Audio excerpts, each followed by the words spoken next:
Ah, yes. Ice hockey. See, with American football, us Canadians humour our neighbours to the south, because we're nice like that. We even half-heartedly try it here with the CFL. But ice hockey, this is where shit gets real. We're nice till the skates come on, the mouth guards go in, and the Toronto Maple Leafs jokes start. And then you see a side of Canadians only our enemies in World War I and II saw. We're also very good at it.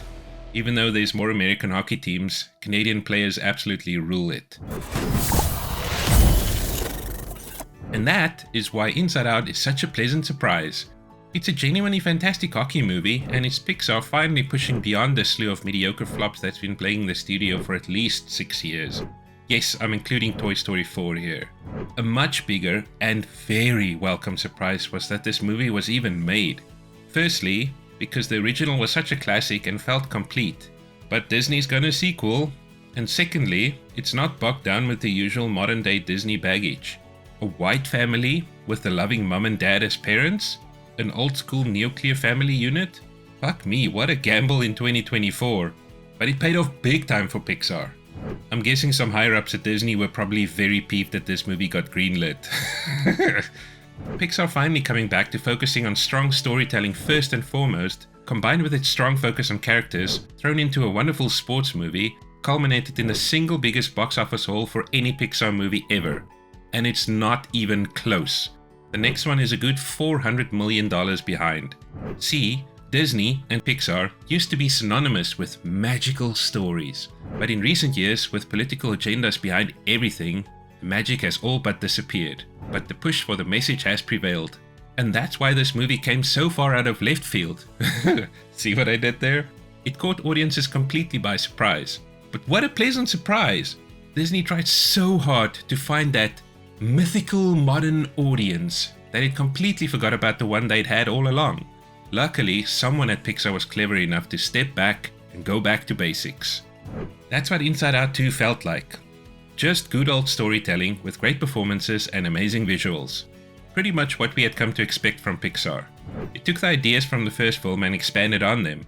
Where Riley was younger, with much simpler emotions in the original, this new one tries to deal with more complicated teenager emotions, all thrown into the mix together with the old emotions, with much more complex dynamics involved.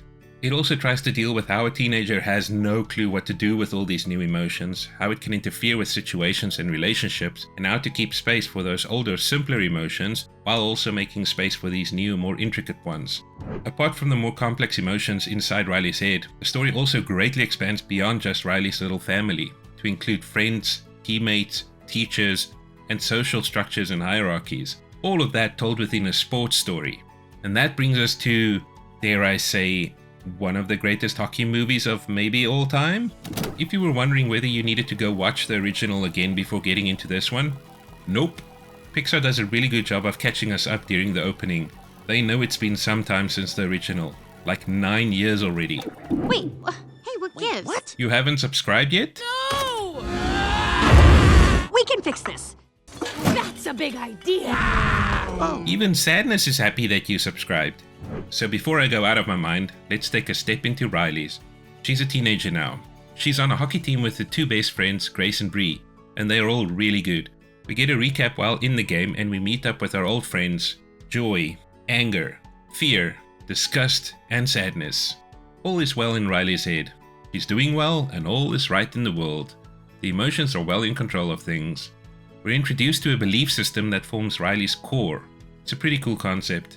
We also see that Joy tries to control that system, plus Riley's core beliefs, by deciding which memories get sent to the back of her mind. This concept will come back later.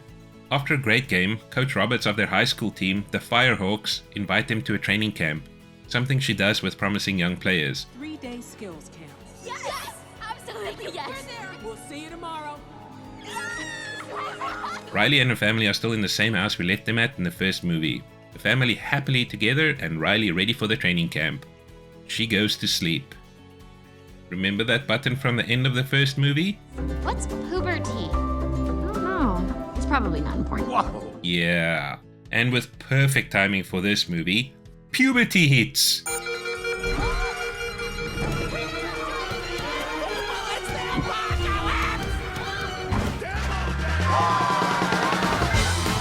With puberty comes a whole host of new emotions. Inside Riley's head, a demolition team destroys the old HQ, upgrades a bunch of things, and changes a host of others.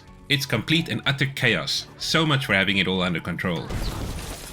Let others. They're not here yet? Hey, what are you doing? Alright, she's all set. All her emotions are now cranked to 11. My gosh, Mom, just go away. Ugh. Well, that's a preview of the next 10 years. On the way to camp, Riley learns that she won't be on the same team as her friends, that they've been assigned to a different high school. Coach Roberts isn't gonna be our coach next year. Nice. We got assigned to a different high school. Aha! Oh. Oh no. Yeah. No big deal. She's devastated. They arrive at the camp with all the new people and new places to explore. We're introduced to Anxiety and her team of new emotions. Hello, everybody. I'm just such a huge fan of yours, and now here I am. I can take notes, get coffee, manage your calendar, walk your dog, carry your things. Where can I put my stuff? I'm Envy. Look at her hair. We need hair like that. That's embarrassment. He's not really big on eye contact. It's what you would call the boredom. That's ennui. Things just got really complicated in Riley's head with all these new emotions. She's awkwardly trying to make new friends and getting into all kinds of shenanigans at the camp. She inadvertently gets all the girls into trouble. You know what else is funny? Skating line. She overhears that she won't get into the team if she doesn't pull herself together. Anxiety has an idea to get Val on her side.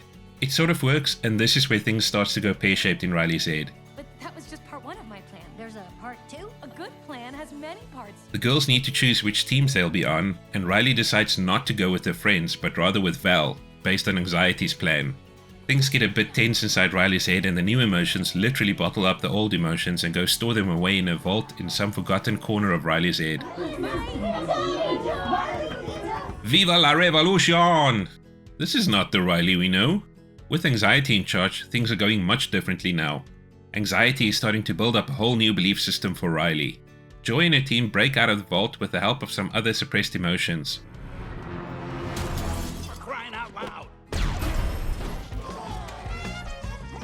Their mission is to head to the back of Riley's mind to get a belief system back and replace it with whatever Anxiety is cooking up now. Anxiety is pushing Riley really hard. Team Joy starts their journey and sends Sadness to infiltrate the HQ. Riley has a really good practice day at camp, but her beliefs have changed pretty radically now. Riley is mean to her old friends in front of the cool girls, and we see just how much Anxiety has really changed things by now. But what? We had a great time. Great time. Well, this has been really fun. Extremely. Team Joy are on their way, but a sarcasm cuts their journey short. They have to find another way. Joy has a mini meltdown. Of course I'm delusional. Do you know how hard it is to stay positive all the time? Do you think I have all the answers? Of course I don't. Anxiety is right. But anger has her back and they get going again. They find that Anxiety has set up a concept projection sweatshop in Fort Pillowton to crank out ideas and possible new outcomes for Riley. Team Joy infiltrates the sweatshop and they lead an idea revolt. Anxiety and her team are on their own now. While being chased, Team Joy grabs onto an old floating balloon for a ride up to HQ. Anxiety and Envy get Riley to break into Coach Roberts' office to read her notes. Sadness tries to stall Riley from doing this by stealing Anui's remote. Embarrassment helps her. They catch Sadness though, and the plan is back on track. Anxiety is trying to come up with as many ideas as possible for Riley. It's not going well. On the way, Team Joy encounters those ideas raining down in a brainstorm. Team Anxiety tries to come up with bigger ideas. They manage one really big one. Team Joy decides to latch onto that big idea to get to HQ. Unfortunately for them, the idea is so big there's no space for them to also fit in the tube. Anxiety's big idea is to show Val, Coach Roberts and the cool girls that she will do anything to get on the team. There's one final memory that needs to be added to Riley's new belief system that Anxiety believes will be the final touch. Team Joy finds Riley's old belief system, but has no way to get to HQ. That final touch Anxiety added is that Riley now thinks she's not good enough. Because of that much anxiety, Riley is being awful in practice to try to be the best. She's the worst sort of player. She steals the puck from her teammates and turns pretty much everyone against her. But the worst is when she fouls her friend Grace. She's sent to the penalty box. It's disarray in her mind. While that's happening, in a desperate act, Team Joy decides to ride an avalanche of suppressed memories into Riley's belief system room.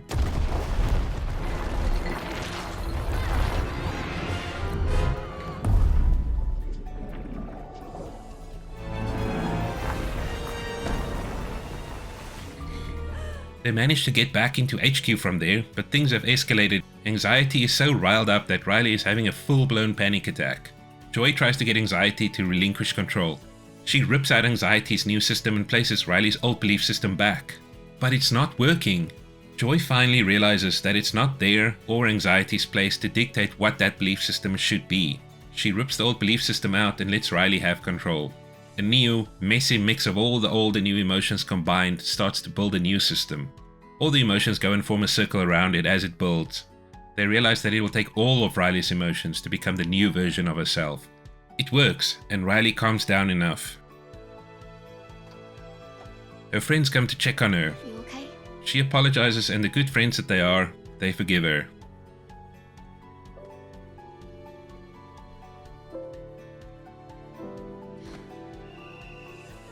Come on, we've got a game to finish.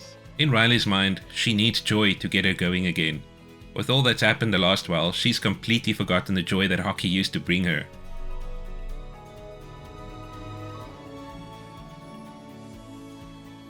They have an awesome time on the ice, and Riley has made a bunch of new friends. It's almost 2. I miss those girls. We don't get to see whether Riley made the team, but I'm guessing there will be another Inside Out sequel where we will learn the outcome, especially with this one grossing more than $1.6 billion worldwide. What was so surprising about Inside Out 2 is that it has so many traditional values. The kind of values that Disney seemed to be completely put off by and vehemently fought against over the last few years. Sportsmanship, friendship, and traditional family values are all front and center. I can almost feel the rage at Disney HQ over this. It's such a refreshing change of pace, as I was anxiously He's hilarious. waiting for the preachy bits to come, but they never did. There wasn't character assassination, but rather upliftment. The movie ended and I was smiling. That hasn't happened with a Disney movie in quite some time. I'm honestly still quite shocked. Dear Disney, can we please have more of this and less of this? The storytelling also got quite complex, especially compared to the original. With so many emotions and new concepts, things could have gotten off the rails pretty badly if not handled well. The writers did seem a bit overwhelmed by all these new emotions at times. Growing up is a challenging and complicated process, and this movie depicts it in a very interesting way. The power dynamics changing between the emotions were done in such an innovative way. The introduction of the new emotions felt a bit rushed, with only Anxiety getting some real growth. The other three are mentioned, and then off we go. Envy and Ennui are basically never seen again, and embarrassment is just used as a Deus Ex Machina device. I like that Joy is still the central emotion for Riley, even with everything she went through.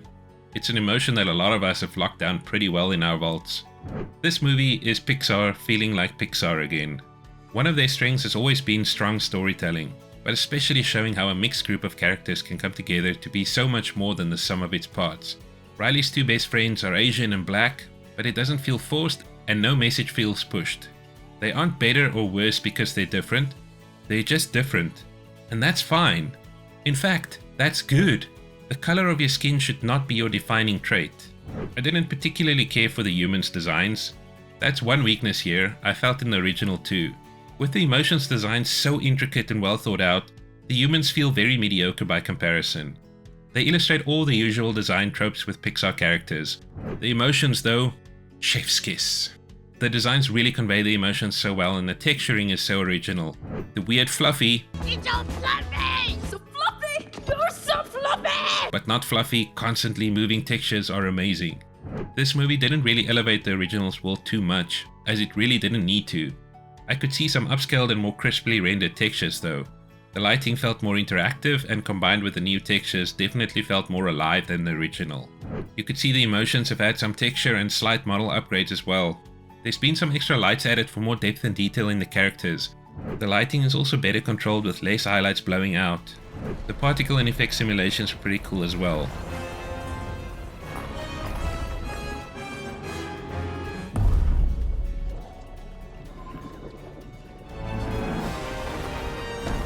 I don't think this movie pushed the RenderMan engine the hardest ever though. As far as performances go, most were very solid. Mindy Kaling and Bill Hader did not reprise their roles as Fear and Disgust. because Disney pulled a dick move on them with salaries. Disney gonna Disney. But that's a story for another time. We are not going to end the day like this. Their replacements, though, were honestly great. Anger and Sadness were still awesome. I love knowing that Sadness is Phyllis from The Office. Amy Poehler is a joy to behold. Thanks, I try. This is her second outing and she's really perfected the character at this point. Maya Hawke as Anxiety was the standout for me though. From what I've seen of her before, I honestly wasn't expecting much. But wow, was she excellent. It's gonna be a long night. She managed to get that manic, anxious energy across so well. It constantly felt like she had taken multiple shots of pure caffeine before each take. And with Joy balancing her out, her more serene yin to Anxiety's more manic yang, it seems like Riley might just be okay. What a great and unexpected return to form. Now this is the Pixar we've come to love over the years. With that, Inside Out 2 takes its place among some of the greatest ice hockey movies ever. It's fucking awesome. Anywho, that's me signing off.